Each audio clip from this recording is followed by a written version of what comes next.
Hello everyone, welcome to today's lecture. Today we will be starting with chapter 13, chemical change and chemical bond. So in your lower classes you might have studied about this topic, that is physical change and chemical change, the types of changes which are taking place during reactions. First, can you recall questions? What are the methods of classification of changes? What are the methods? We know about two classification of changes, that is whether the given change is a physical change or a chemical change. What is the difference between physical and chemical change? I have given you the difference between physical change and chemical change. Physical change, the chemical composition does not change. The chemical composition of the particular compound, it does not change in physical change. In chemical change, the chemical composition changes. For example, H2O is water. Ice is also H2O. Vapor is also H2O. That means the molecular formula is H2O. It does not change in case of a physical change. So the chemical composition remains the same in a physical change and the chemical composition changes in a chemical change. Next, chemical bonds are neither broken nor formed. Okay, now during a chemical reaction the bond between the elements, it is broken during the time of chemical changes. Okay, whereas in case of physical changes they are neither broken nor formed, whereas in chemical change chemical bonds are either broken or formed. Next, new substances are not formed, only the form of the state of the compound changes. Okay, it could change the state of matter from solid to liquid, liquid to gas or so on, but new substances are not formed. Whereas in chemical change, new substances with different properties are formed. Cannot be identified by change in color, taste or release of gases. Okay, now what are the changes which we can see during a chemical reaction? It is change in color, taste or release of gases. We can see these changes at the time of a chemical reaction, but it could not be seen in a physical change. So these are the differences between physical change and chemical change. Now we will see the next. Classify the following changes into physical and chemical change. Ripening of mango, it is a chemical change. A ripened mango cannot be changed into a raw mango. Melting of ice, it is a physical change. Boiling of water, it is physical change. Dissolution of salt and water, physical change. Ripening of banana, chemical change. Fragrance on ripening fruit, it is a chemical change. Darkening of a cut potato, chemical change. Bursting of an inflated balloon, it is a physical change. Sound of bursting firecracker, chemical change. Foul smell from a spoiled food, that is also a chemical change. So you may see that whenever there is a chemical change, a new substance is formed. That means from that substance you cannot get the original substance back. That is said to be a chemical change. So this is about the chemical changes.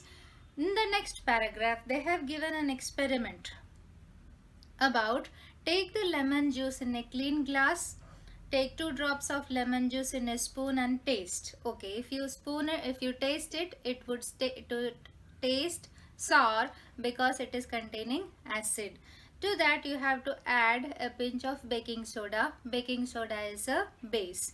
Now the base and the acid will react to form salt and water, and you can see different changes. For example, in figure 13.1 you may see the apple. Apple changes its color after some time. If you cut it and keep it open for some time, it changes its color. Why? Because the apple reacts with the oxygen in the atmosphere, okay, and undergo reaction to get blackened. So there is change in color. Again, next is the example of nails, where the nails change in color to show that there is a chemical change which is taking place. When it is burning, there is release of smoke, release of gases which show that there is a change in change in gas, okay, formation of gas. That means it is a chemical change. Next, they have shown some bananas which have got blackened. It is due to chemical reaction, that is ripening of banana, which is a chemical change.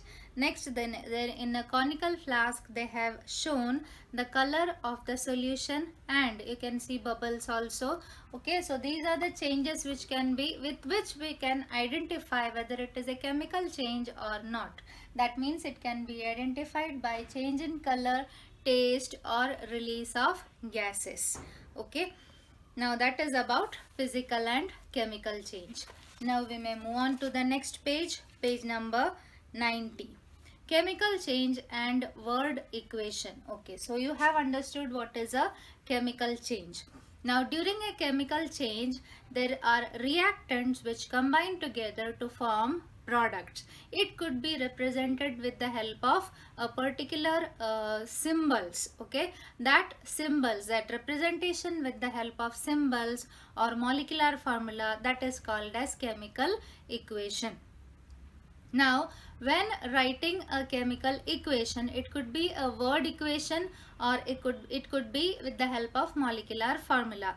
If it is written in words, then you have to write the names of the reactants and the names of the products. For example, what are reactants? It has been given in the box on page number 90. What are reactants? Substances written on the left hand side of the arrow are original substances that take part in the reaction. So the original substances that take part in the reaction are called as reactants, and the substances, new substances which are formed, are called as products. Reactants are written towards the left hand side of the arrow, and the products are written to the right hand side of the arrow. So in this case, A and B are reactants and C and D are products. Okay, so there is an arrow which shows, which is always heading from reactants towards the products. Okay, now there are some examples of natural chemical changes and man-made chemical changes in our textbook. Okay, so natural chemical changes, the first example is that of respiration. We had studied about this in chapter 11 about cellular respiration, where glucose reacts with oxygen to form carbon dioxide and water.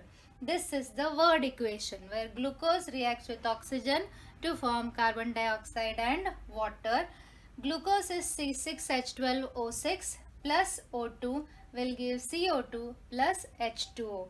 Okay, this is the chemical equation. So you should be learning the word equation and the chemical equation.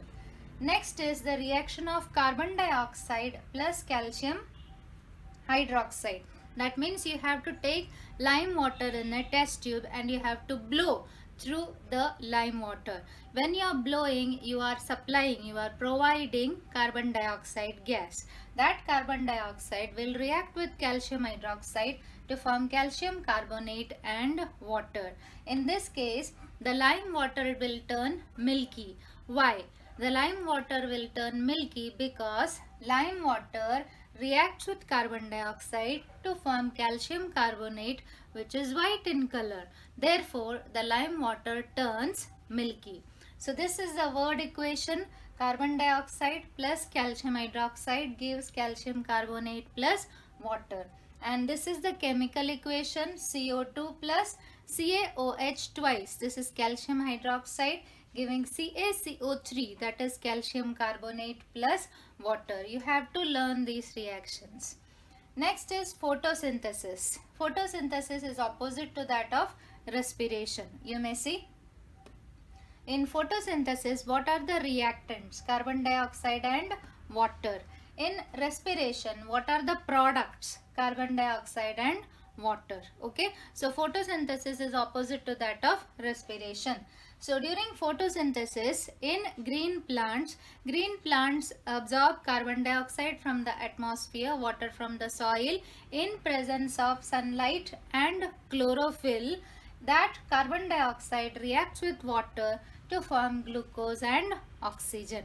Okay, which is used up by the plant body or stored in the plant body. So what are the reactants which are acting In photosynthesis, it is carbon dioxide and water. And what are the products? The products are glucose and oxygen. CO2 plus H2O gives, in presence of sunlight in green plants, it will form C6H12O6, that is glucose plus oxygen. This is the chemical equation. You have to learn the word equation and the chemical equation. The question is of 2 marks. Okay. Now the next is about the man-made chemical changes. Some man-made chemical changes which you have seen. First one is about, then the first activity which we had discussed just now, you have to take lime juice and to that you have to add baking soda. It is said to be a soda drink. Okay, when we take it when we are having acidity. When we suffer from acidity, we take lime juice and we add we add baking soda to it and we drink, so it neutralizes the acidic conditions in the stomach. It is a man-made chemical change. Besides that, the first one is combustion of fuels. Combustion means burning. Okay, combustion means burning of fuels. When the fuels are burned, the carbon in the fuel react with oxygen in the atmosphere to form carbon dioxide gas. Okay, the carbon in the fuel, it reacts with oxygen to form carbon dioxide gas. This is very fast and irreversible reaction. Next is Shahbath tile with dilute hydrochloric acid. Now Shahbath tiles in our kitchens, earlier it used to be of Shahbath tile. That Shahbath tile is chemically made up of calcium carbonate. If dilute hydrochloric acid happens to spill on that Shahbath tile, then that dilute hydrochloric acid will react with calcium carbonate to form calcium chloride plus carbon dioxide and water. You can see bubbles of carbon dioxide. You can see a white deposit of calcium chloride along with water. This is the word equation. This is the chemical equation. Chemical equation is CaCO3 plus HCl. CaCO3 is calcium carbonate plus HCl is hydrogen chloride, gives CaCl2. Okay, that is calcium chloride plus CO2, carbon dioxide plus water. This is an important question which is asked. Now the next is softening of hard water. Now what do you mean by hard water? Hard water, it is the water is hard due to presence of chloride salts of calcium and magnesium. Okay, it is hard due to presence of salts. Okay, chloride salts of calcium and magnesium. So if you remove those salts, hard water gets converted into soft water. Okay, the water which we drink is soft water. Hard water, I'll tell you an example about the water which we get from bore wells. Okay, it is hard water. It leaves a white colored deposit after use. Okay, if we use for several days, you can see a white colored deposit in your wash basins. Okay, on your vessels and all. So that is due to presence of chloride and sulfate salts of calcium and magnesium. So if you remove those salts, hard water can be converted into soft water. How can you convert hard water into soft water? It is a chemical reaction. You have to add sodium carbonate. When you add sodium carbonate, the calcium chloride reacts with sodium carbonate to form calcium carbonate and sodium chloride. Okay, this you get in the form of precipitate and it can be removed. Now what do you mean by precipitate? Precipitate means it is solid particles which can be removed. So calcium chloride plus sodium carbonate gives calcium carbonate plus sodium chloride. This is the reaction for calcium salts. Okay, chloride salts of calcium. This is the word equation. What is the chemical equation? CaCl2 plus Na2CO3. CaCl2 is calcium chloride. Na2CO3 is sodium carbonate, gives calcium carbonate plus sodium chloride. Next is about magnesium. This has not been given in the textbook. The reactions which has not been given in the textbook, you have to write it. It is asked. Magnesium chloride plus sodium carbonate gives magnesium carbonate plus sodium chloride. So magnesium chloride is the salt which is present in water, hard water, due to which the water is hard.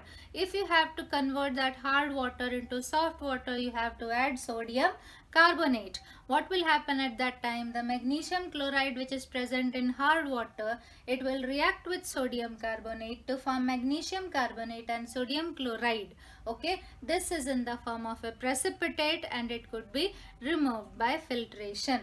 The reaction, the chemical equation is MgCl2 plus Na2CO3 gives MgCO3 plus NaCl. Okay, what is MgCl2? Magnesium chloride, Na2CO3 sodium carbonate, MgCO3 magnesium carbonate, and NaCl sodium chloride. So this is about the physical and chemical change. Distinguish between physical and chemical change is a very important question. Besides that, all these reactions could be asked. You have to learn both the word equation and the chemical equation. You will be given only the reactants. For example, what happens during respiration?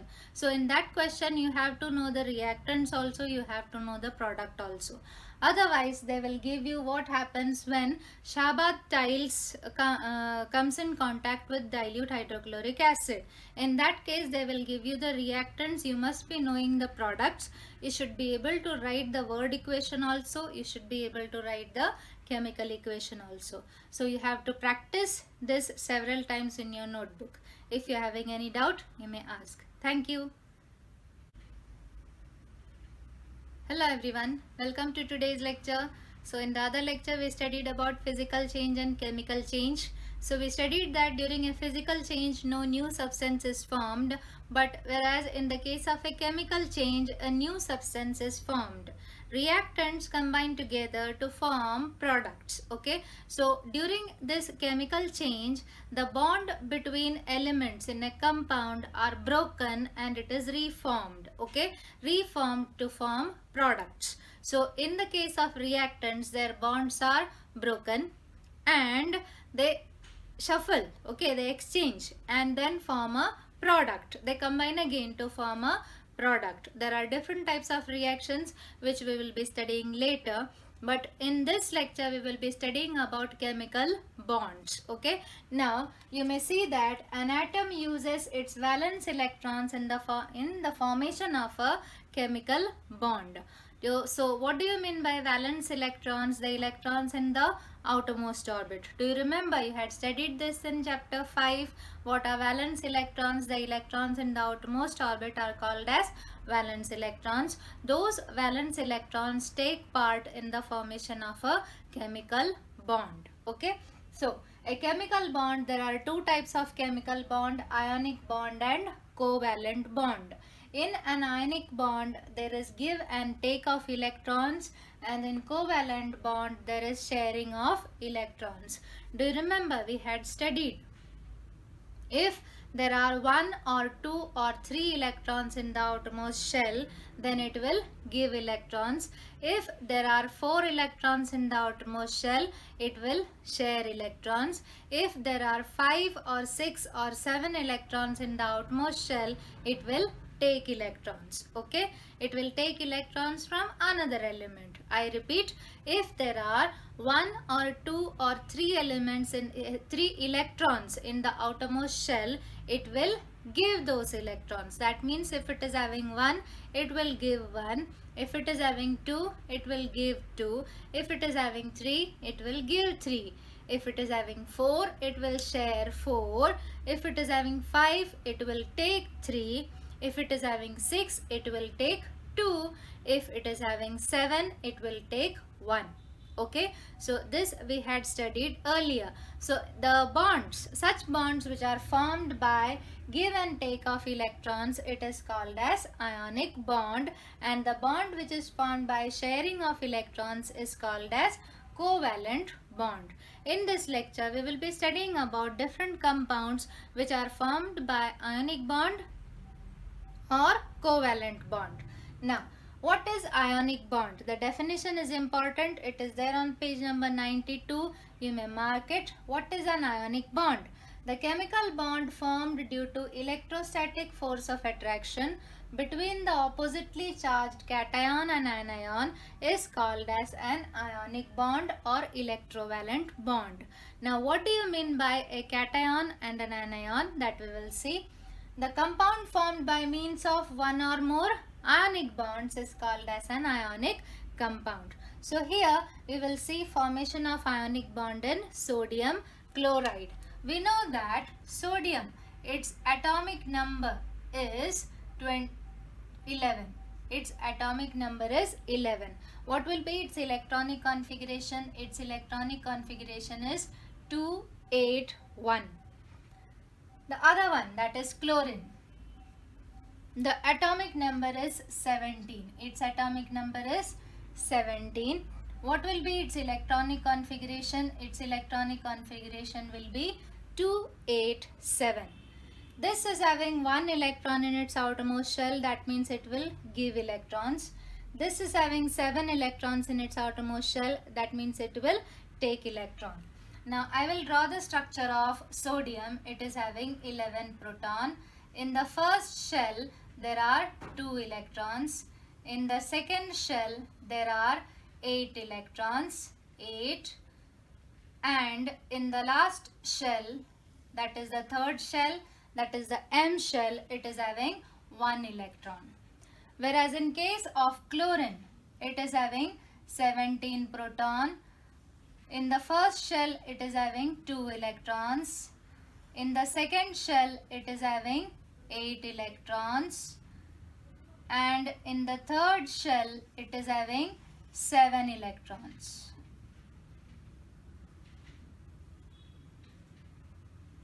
It is having 7 electrons. So this needs 1 electron and this want to give 1 electron.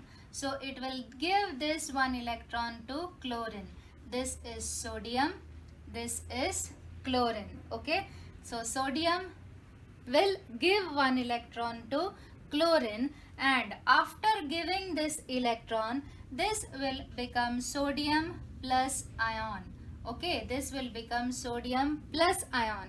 It is having 1 positive charge. I will tell you, if it gives 1 electron, after giving that 1 electron, it is having 11 protons and 10 electrons. That means it is having 11 positive charge and 10 negative charge. So it forms a positive ion. Okay, so it forms a positive ion which is called as cation. Positive ion is called as cation. Here, after receiving 1 electron, it is having 17 proton and 18 electron. That means it is having 17 positive charges and 18 negative charges. That means it is having 1 negative charge extra. That means it will form a negative ion, and negative ions are called as anions. Okay, so this cation and this anion, okay, there is an electrostatic force of attraction between oppositely charged cation and anion. They will combine together. Okay, they will combine together to form sodium chloride. The first shell with 2 electrons, second shell with 8 electrons. You do not have to show the third shell because the 1 electron has been given to chlorine. What about chlorine? It will be 17 proton.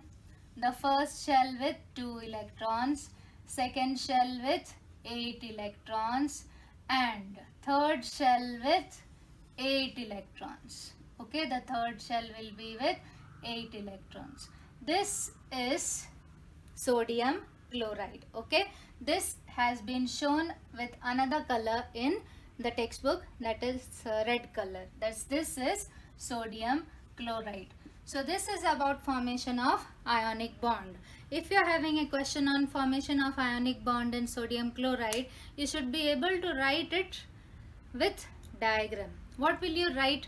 The atomic number of sodium is 11. Its electronic configuration is 281. So it will give 1 electron. Next, the atomic number of chlorine is 17. Its electronic configuration is 287. So it will gain 1 electron. So there is a force of attraction between positively charged sodium ion and negatively charged chloride ion, and they combine together to form sodium chloride. So this is formation of sodium chloride. Now we will see the next.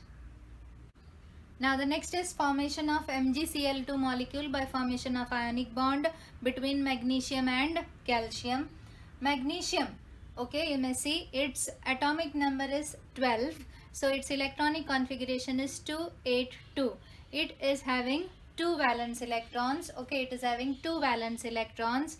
And chlorine atomic number is 17. Its electronic configuration is 287. It is having 7 valence electrons. So this will gain 1 electron and this will give 2 electrons. Okay, so instead of taking 1 Cl, 1 chlorine, it will form bonds with 2 chlorine molecules. Why? Because 1 chlorine is able to take only 1 electron, but it wants to give 2 electrons. So it will call 2 chlorine molecules. Okay, so 1 electron in the outermost shell, it will give that 1 electron to 1 chlorine atom and another electron to another chlorine atom. So you may see this 287 gets converted into 288. So it is having 1 electron more, so it will get a negative charge.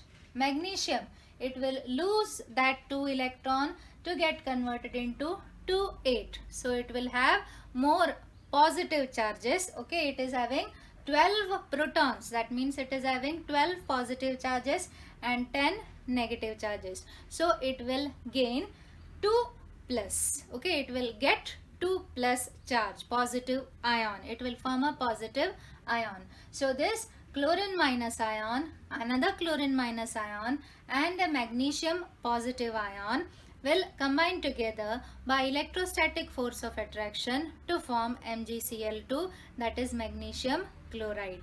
Similarly, there are 2 questions given on page number 93.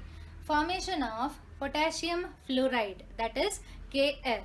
The question is to show the formation of K plus ions and F minus ions in Kf. Okay, so formation of Kf, that is potassium fluoride. Potassium, its atomic number is 19. Its electronic configuration is 2881. It is having 1 electron in its outermost shell. That means it will give that 1 electron. Fluorine, its atomic number is 9. That means its electronic configuration is 2, 7. That means it will gain 1 electron. So this will give the last electron to F, that is fluorine, and this will form K plus ion and get 288. Now why do they give or take electrons? It is to get that particular number 8 in its outermost shell. You may see after give or take of electrons, all these elements are getting 8 in its outermost shell.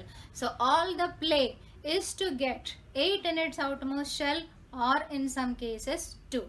Okay, so here you may see after giving that 1 electron, it has formed 288 and formed a positive ion, and this has formed a negative ion. This is a anion, this is a cation, this is an anion. Cations are positively charged, anions are negatively charged. You may write this at the top of your page on the textbook.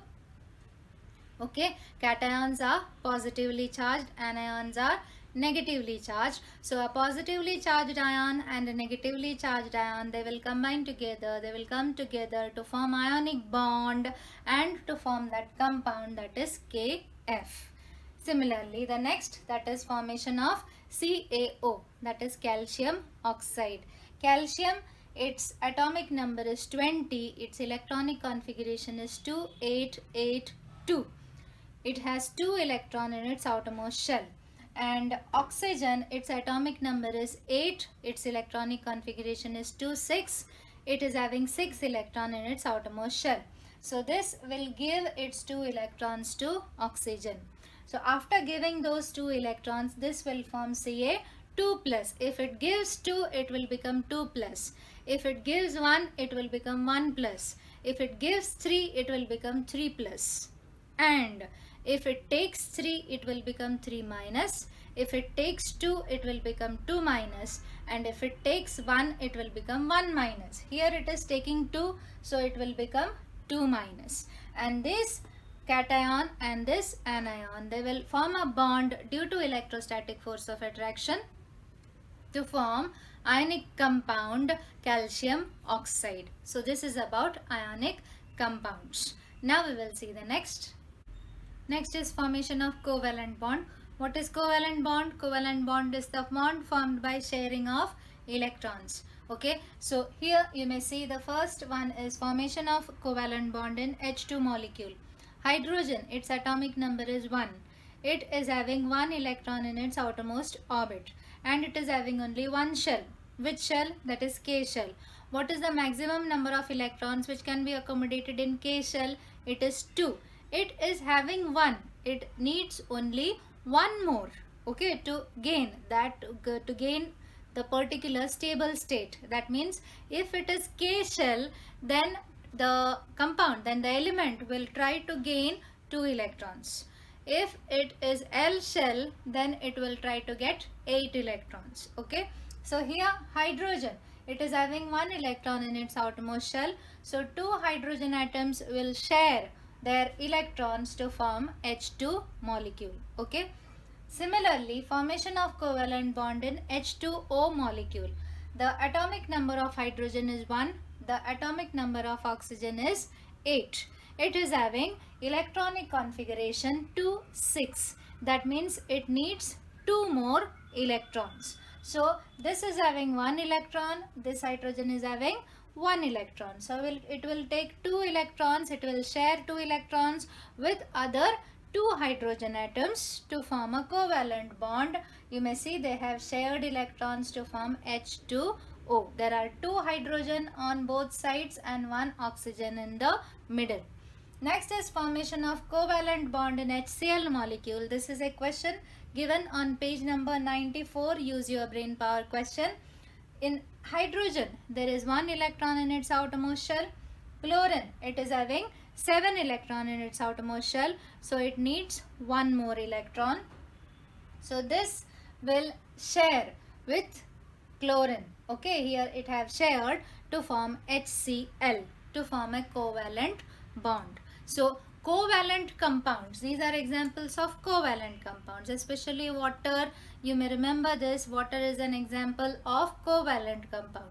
How are covalent compounds formed? They are formed by sharing of electrons. How are ionic compounds formed? Ionic compounds are formed by give or take of electrons. Now you may take page number 93. The question of formation of covalent bond in H2O molecule, in H2 molecule and MgCl2 and NaCl. These are the most frequently asked questions. Okay, so we have finished with the chapter. You may go through the textbook. If you are having any doubt, you may ask. Thank you.